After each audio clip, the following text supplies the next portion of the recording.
and that's selflessness. That is prioritizing everyone else's needs before yours. Worldwide, there is this notion that mothers just don't complain. Mothers just kind of go with it and, do everything that needs to be done for everybody else.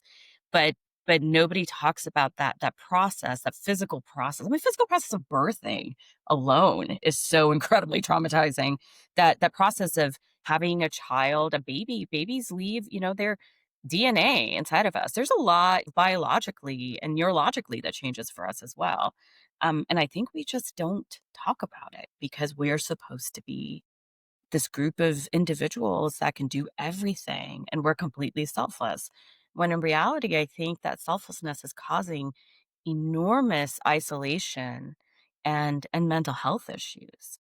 Yeah, I agree. Now, the self-care notion, because I I'm guilty of it. I have a mom suffering with Alzheimer's, and then I've got the kids, and everyone calls me the sandwich generation, and I like to say I'm the panini generation, right? Hard pressed. But everyone's like, "Well, you have to do self-care. It's not self," and I'm just like, I can never or I will never make time for it. Like I need to, like moments like this of talking with you and doing Saucy Not Bossy. That's why I do this as an outlet to just learn from wonderful women. But how would you tell a person like me or somebody out there that it's like, don't have guilt with it, break down that stigma? How does one do that when especially people around them are saying that's selfish? So I think self-care. So we have these very indulgent ideas of self-care. Self-care isn't going to the spa. Self-care is essential care. When you are a caregiver and you don't have any, if you're not caring for yourself, you're not going to have anything to give. And most of us do, right? Many actually I would say most parent moms like run on empty. We just keep going. So it's not really self-care. I think we need to rephrase it as essential care. I think one of the challenges that I often hear from mothers in sessions is, I don't have time. When do I do this?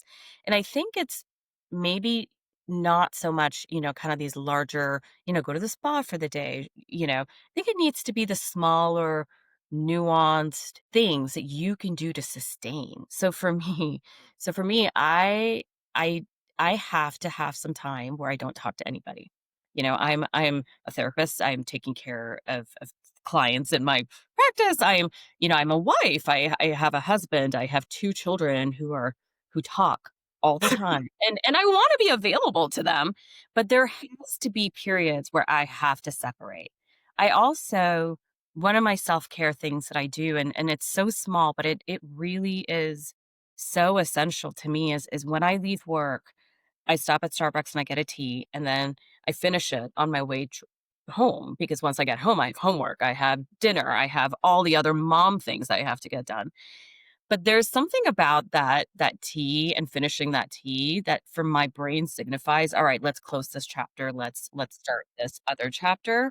And it does. It kind of gives me a pause. So self-care doesn't have to be big, but it has to be consistent and has to be essential to whatever works for you. Otherwise, I think when you run on empty for long periods, at some point, you just kind of exhaust yourself.